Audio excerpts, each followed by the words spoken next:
Hello, hello. I assume this is kind of crooked. Well, it's a crooked world, isn't it? Especially these days.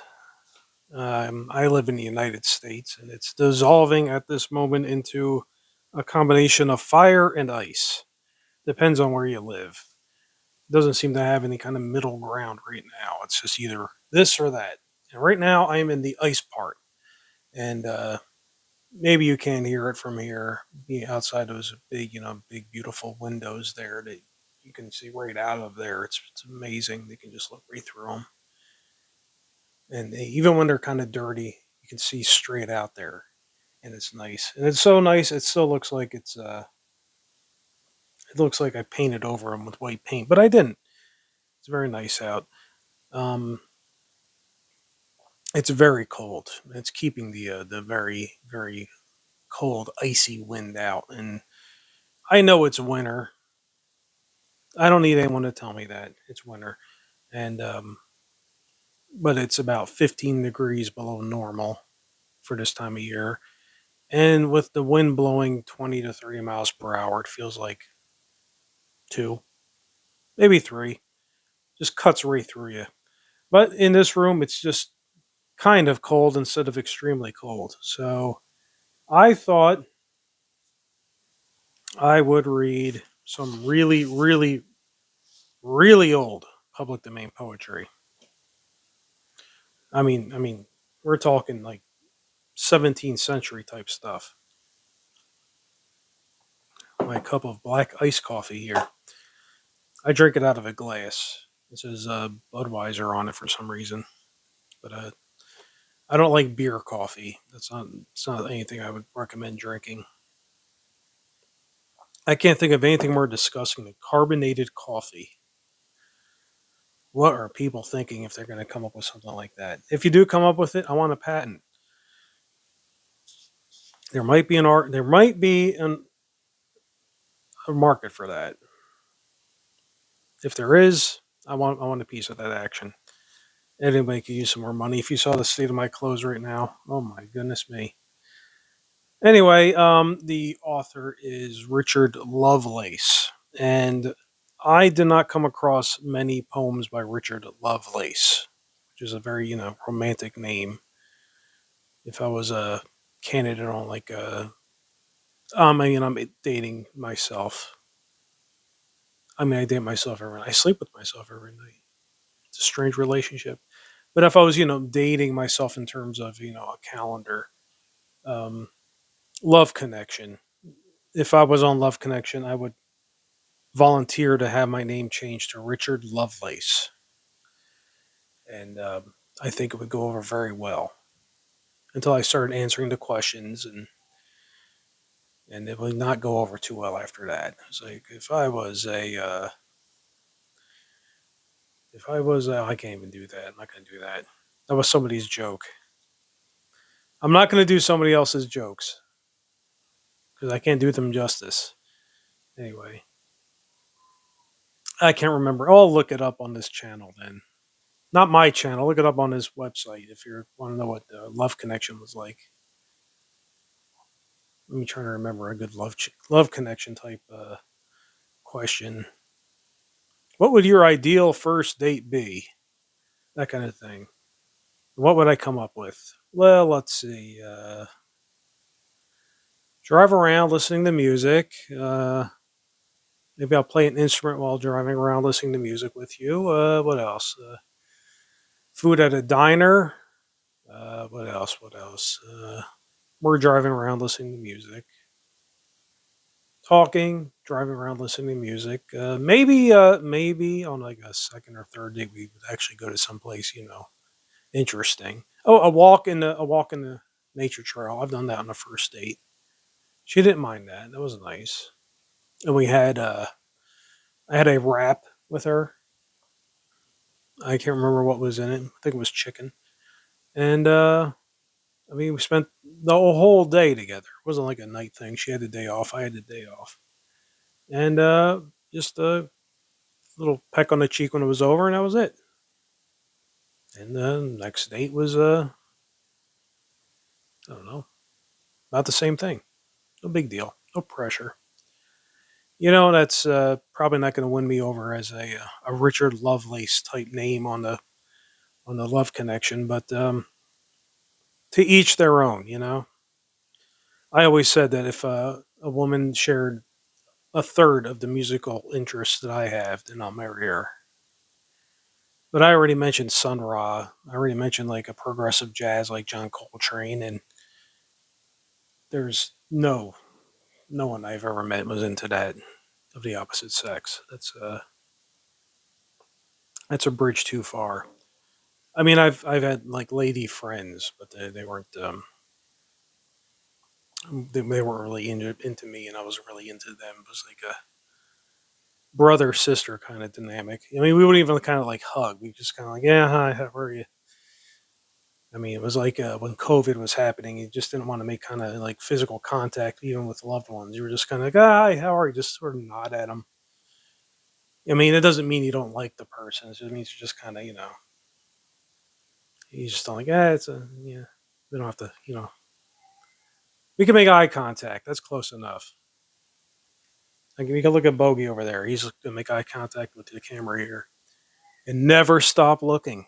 Be glad you can only see the silhouette of him. The silhouette and his little arms. Anyway, Richard Lovelace. And the first one here is The Scrutiny. And I've never read any Richard Lovelace. I think a few lines may have come up in a some sort of, context or out of context, I should say. It's like hearing a, famous classical music in a commercial.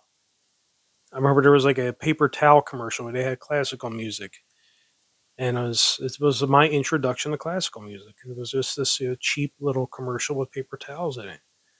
And then later on, I heard this song by Beethoven, and I was like, "Oh, I heard that in a paper towel commercial." In some parlors of the world, or that would be considered very tacky, and maybe they would not be wrong. But anyway, this is I got to point out that I had never read full Richard Lovelace at all before now. I may struggle a bit with the strange contractions or the dated words. There's no footnotes to rely on with what I'm reading. There's nothing really. If something doesn't make much sense, then I'll just let it go. I mean, I'm looking at this thing right now. It says 12 hours space.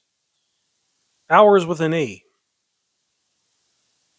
I guess it's like, Congress used to have, be Congress or something. The S's look like F's. And this is Old English being translated to New English because actually I think that might be true. I don't know if it is because we're talking 1600s when this was written. But if Shakespeare can make it through that, Richard Lovelace can too. Um, yeah, I really can't remember exactly why I picked this guy. Anyway, I'll start with The Scrutiny by Richard Lovelace. Why should you swear I am forsworn, since thine I vow to be? Lady, it is already morn, and 'twas last night I swore to thee that fond impossibility. If I not love thee much and long, in tedious 12 hours space, I must all other beauties wrong, and rob thee of a new embrace. I could see dot upon thy face. I am not doing this well because there's 5 lines and there's a rhyming scheme for the first two and then the next two, and then he throws in this fifth one, which makes me kind of crazy trying to read this stuff. Now I have to start all over again because this is not a part of the poem. Why should you swear? Oh, excuse me. The Scrutiny by Richard Lovelace. Why should you swear I am forsworn, since thine I vow to be? Lady, it is already morn, and 'twas last night I swore to thee that fond impossibility. Have I not loved thee much and long, a tedious 12 hours space, I must all other beauties wrong, and rob thee of a new embrace, could I still dot upon thy face. Not but all joy in thy brown hair by others may be found, but I must search the blank and fair, like skilful mineralists that sound, for treasure in unplowed up ground. Then, if when I have loved my round, thou provest the pleasant she, with spoils of meaner beauties crowned, I laden will return to thee, even sated with valerity. Okay. I feel like I'm reading German and I don't know German. I feel like I'm reading Italian and I don't understand Italian. Uh, Andiamo. What does andiamo mean? I took Italian in high school for about 3 years, and heard andiamo, and I don't know what it means. In German, I was forced to take that in college. Ein kleine. Sorry, I don't know what that means. And for some reason, you let me pass when I didn't know what it meant then either. Oh, I don't understand how people get away with letting students pass grades without knowing the subject matter. I guess you can fake it and get the degree. A lot of people do. So, The Scrutiny by Richard Lovelace. I am going to just look at this one more time. I'm going to read it through and then I'm going to try to put some thought behind it when I'm reading. Why should you swear I am forsworn, since thine I vow to be? Lady, it is already morn, and 'twas last night I swore to thee that fond impossibility. Have I not loved thee much and long, in tedious 12 hours space, I must all other beauties wrong, and rob thee of a new embrace, that I still dot upon thy face. Not all joy in thy brown hair by others may be found, but I must search the blank and fair, like skilful mineralists that sound for treasure in plowed up ground. Then, if when I have loved my ground, thou provest the pleasant she, with spoils of meaner beauties crowned, I laden will return to thee, even sated with valerity. I guess this is kind of like just a love poem, but I don't know why it's called The Scrutiny. I think the scrutiny is, just scrutinize. It sounds like a critical word, but it's just analyzing an appearance or analyzing something with a little more, critical detail. But it's not criticism in a negative way. It's a scrutiny. Take a good look at this. That's scrutinizing. Like take a good look at this black coffee sitting in a Budweiser glass with NASCAR underneath it. That's what I'm looking at right now. I'm taking a good look at it. The glass is clean. The label is you know visible, and the coffee is it's black in there, and it's kind of cold, and there's no cream or sugar. I'm not a cream or sugar kind of guy, and it's just sitting there, and that's good. I just scrutinize what I'm drinking. I'm gonna take a sip of it, and it tastes fine. I just scrutinize the taste. It's tepid. Oh, it's not really tepid. It's cold. It's a little bitter, but not in a bad way. The good thing about drinking like coffee like that is it's almost like drinking chocolate when you make it just right. And you don't even have to have sugar in it. But that's the power of the mind. If I put a thought in my head about what I'm about to drink, it will taste like the thought in my head more than what I am drinking. Now I'm going to think of chocolate syrup. I'm going to really concentrate on chocolate syrup now. Close my eyes. Chocolate syrup. It's in my head. I remember how it tastes in my mind. I take a sip of this black coffee without a trace of chocolate in it, and it almost tastes like chocolate syrup. It's amazing how that works. Maybe I'm the only one who can do that, but I have no idea. But it certainly works for me. But I have like a visual memory too, so my brain works in strange ways. Maybe because I never got around to pickling it with substances and chemicals.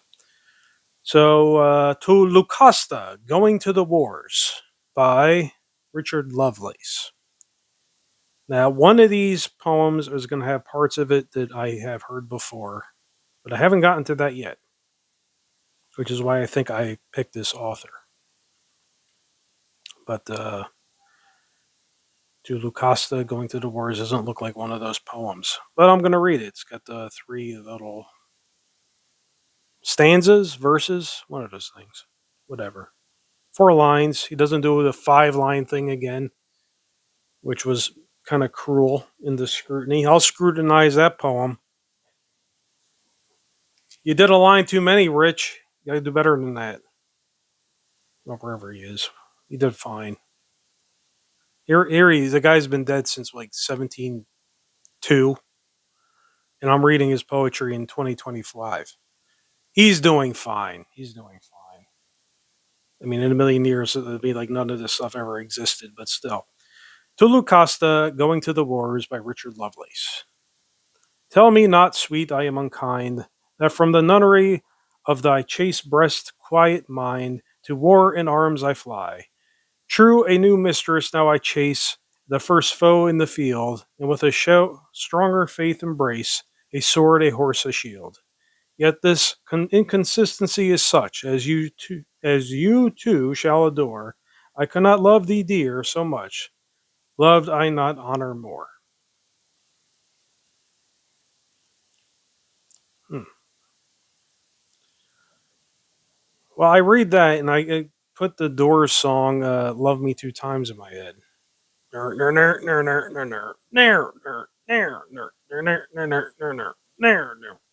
that song's about somebody wanting an extra slice of romance before going off to Vietnam or something. And this is the I guess the 17th century version of that. To Lucasta, Going to the Wars by Richard Lovelace. Tell me not, sweet, I am unkind, that from the nunnery of thy chaste breast and quiet mind to war in arms I fly. True, a new mistress now I chase, the first foe in the field, with a stronger faith embrace, a sword, a horse, a shield. Yet this inconsistency is such as you too shall adore. I cannot love thee, dear, so much, loved I not honor more. Yeah, I still think of that Doors song, "Love Me 2 Times." I want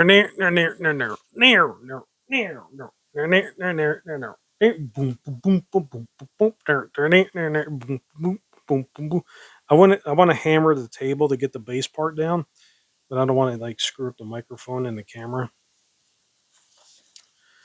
And I can't play the song because I don't really have any copies of it here. Oh well. Okay, I'm going to find a Richard Lovelace poem here that reminds me of why I picked this son of a bee. Oh no. I picked the same poem twice. It looks like I did. I'm going to read it again then. Apparently, the Scrutiny is also called Song by Richard Lovelace. So it's an awful poem with the 5th line in it for every verse or stanza. Where do you want to call it? I say a verse is a line, right? I should get my poetry handbook out and just dig through that again, but I've kind of felt like tearing it up and using it as little paper airplanes ever since I had to go through that darn thing in grad school. Really tacky class too. I mean, I had a professor who made his own book of poetry an assigned textbook, and we all had to buy it on Amazon. How tacky is that? That is just this. Oh, oh man. Oh, what an awful guy. Terrible writer too. I don't care if he had a class or not. I'm not going to name his name. What's the point? Song by Richard Lovelace. I'm going to read this one straight through because I think I already read it. In fact, I can just check that right now since the paper is right here. Does it look the same? Yes, yes, yes, yes. All right. The Scrutiny, also known Song, aka as The Scrutiny, also known as Song by Richard Lovelace. Why should you swear I am forsworn? Since thine I vow to be. Lady, it is already morn, and 'twas last night I swore to thee that fond impossibility. Have I not loved thee much and long? A tedious 12 hours space, I must all other beauties wrong, and rob thee of a new embrace. Could I still dot upon thy face? Not but all joy in thy brown hair.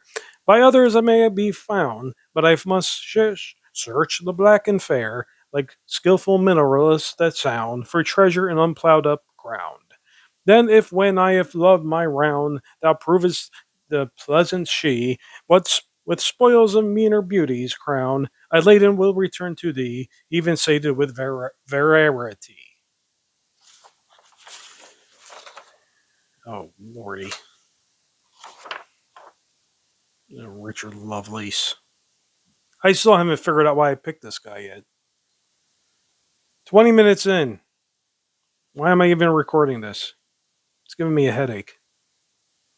It's more of a sinus headache because it's the wind. If you're out there for about a few minutes, you just feel like you're burrowing into your head, and it's like doing something to your sinuses, and it's just making your sinuses get all swelling, and it's just a horrible feeling. And then when you're just walking around, you just feel it like a pulsing headache above your eyes, not in behind your eyes. It's like above your eyes and like the forehead, and it says, "Oh, that hurts," and then it just goes away.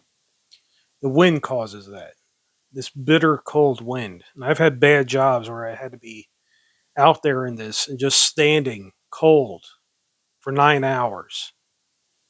I mean, your fingers. I mean, I still don't have feeling in my fingertips after that. Oops, I hit the camera. That's okay. It's still recording. 9 hours out there. It was just an awful, awful job. And you just come home and you're just bitter. You're cold. And you're too depressed to even eat, and you just go right to bed. I've been there. My hat's off to the people doing jobs like that. I mean, everybody can, remember people, doing hard work during a time of crisis, like the firefighters in California. I mean, LA right now, because that fire's going on. People know what they don't know what they're going through, but they can imagine it's very stressful, traumatic, hard to deal with. But, the day to day workers that are out there in cold and 9 hours, and they're just so alone with the elements, and it's just an awful experience. My heart goes out to them too. I don't care who you are.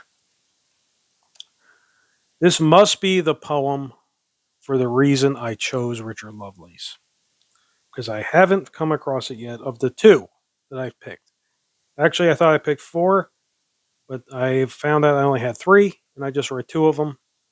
And it's called To Althea from Prison. Yes, I now remember why. I remember why I picked this poem. Yes, I do. Now I remember I picked this author and this poem. Yes, indeed. And I'll point it out when I come to it. To Althea from Prison by Richard Lovelace. When love with confined wings hovers within my gates, and my divine Althea brings to whisper at the grates, when I lie tangled in her hair and fettered into her eye, the gods that wanton in the air know no such liberty. When flowing cups run swiftly round, with no allying Thames River, like Thames, Thames. I'll start over because it's not very long. To Althea from Prison by Richard Lovelace.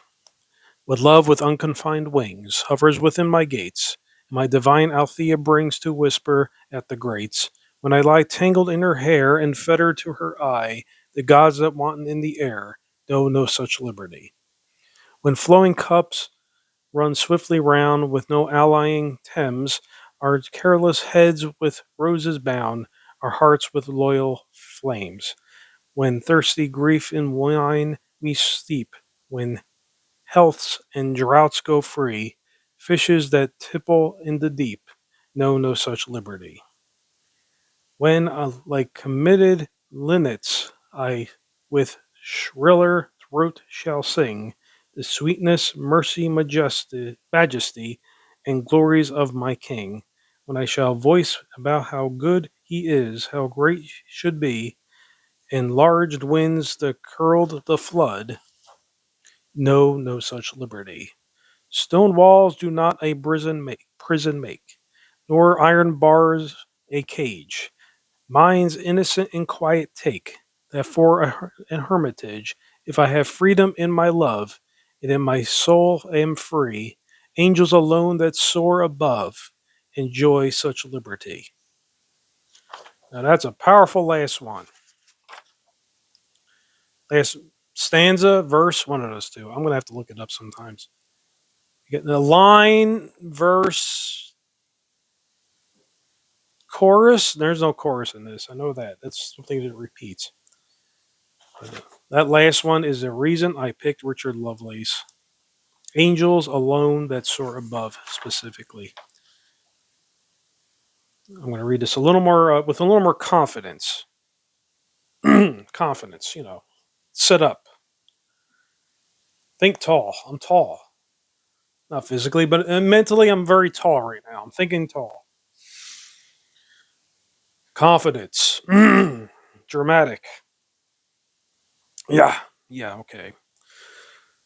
When love with unconfined wings hovers within my gates, and my divine Althea brings to whisper at the grates, when I lie tangled in her hair and fettered into her eye, the gods that wanton in the air know no such liberty. When flowing cups run swiftly round with no allaying Thames, our careless heads with roses abound, our hearts with loyal flames, when thirsty grief in wine we steep, when healths and draughts go free, fishes that tipple in the deep know no such liberty. When, like committed linnets, I with shriller throat shall sing the sweetness, mercy, majesty, and glories of my King. When I shall voice aloud how good he is, how great should be, enlarged winds that curl the flood, know no such liberty. Ah! Stone walls do not a prison make, nor iron bars a cage. Winds innocent and quiet take, that foreign hermitage. If I have freedom in my love, and in my soul am free, angels alone that soar above enjoy such liberty. I think that poem implies the body may be caged, but the spirit is definitely not. And when we are as like angels alone that soar above, we are truly free. That's how I interpret to Althea from prison. Because I guess Richard Lovelace was locked up for, I don't know, spitting on the sidewalk or something, if that was such a thing back in the day. I mean, back in the day, back when, people had to, eat a lot of gravy for nourishment. Was that the golden age of gravy, the 1600s? I think he died in the early 1700s. The golden age of gravy. Giblets. I got to look all this stuff up. I don't. I know these words. I know they have meaning. Giblets, gravy. I've heard it all before. I think that's like a Southern American type thing. Giblets. Actually, I love this poem so much. I'm going to read it again, but in my own voice this time. Love with unconfined wings hovers within my gates, and my divine Althea brings to whisper at the grates. When I lie tangled in her hair and fettered to her eye, the gods that wanton in the air know no such liberty. When flowing cups run swiftly round with no allaying Thames, our careless heads with roses bound, our hearts with loyal flames, when thirsty grief in wine we steep, when healths and draughts go free, fishes that tipple in the deep know no such liberty. When like committed linnets I with shriller throat shall sing the sweetness, mercy, majesty, and glories of my King. When I shall voice aloud how good he is, how great should be, and large winds that curl the flood, no, no such liberty. Stone walls do not a prison make, nor iron bars a cage. Minds innocent and quiet take, that for an hermitage. If I have freedom in my love, and in my soul am free, angels alone that soar above enjoy such liberty. Well, that's Richard Lovelace. That's the crown jewel of that today's little poetry thing. To Althea from prison. Where have I heard that before? Where have I heard that before? Back during the COVID lockdowns and all that, I was watching a lot of old TV shows. I mean, the TV shows that were, old, and they were on, and they were, old, and they were on in different a different country than I'm in. They were like British TV shows, old British TV shows, I guess. And I was getting interested in them because they they were kind of like simple. I mean, in terms of like technical issues, they were simple. They weren't trying to dazzle the viewer with anything more interesting than was anything that was just obviously a set. But the power of the presentation was the acting and the scripts, and these were very well acted and very well scripted and very interesting stories. Very meticulous. I mean, they were kind of like even minor characters seem to have depth to them, and you almost get a sense that these minor characters have like a thorough backstory, and they're not just there to just deliver a few lines to further the story. They were there for that purpose, but they had more meaning to them because of how they were performed, and there was more thought put into the by the author who created them. And one of these shows probably had that line in it, and it stuck with me. I don't really know the name of them though, because I'm not very good with names. It was old. It was before my time, 1970s something. And I recommend watching things that were on before your time. There's some value in that. You learn things that you never knew about. No one ever mentioned Richard Lovelace to me in my entire life. I never heard anything before I saw it in some little TV show that was on before my time, and it had that very memorable line in it. And they certainly didn't teach it in school, at least not where I live. Well, that's enough sour grapes about my poor education. Maybe not. That's enough sour grapes today, I don't have to be sour about that anyway. Look at this room, it's a mess. You're lucky you can't see it. There's Bogey, there's a little fish lamp there. There's a printer that doesn't really work. I mean, it could work if I hooked it up, I guess. A couple of baseball caps. I'm boring the heck out of myself. So I'm going to say goodnight. Good afternoon, okay? Good afternoon. It couldn't be more bright out there. No one can sleep when it's that bright.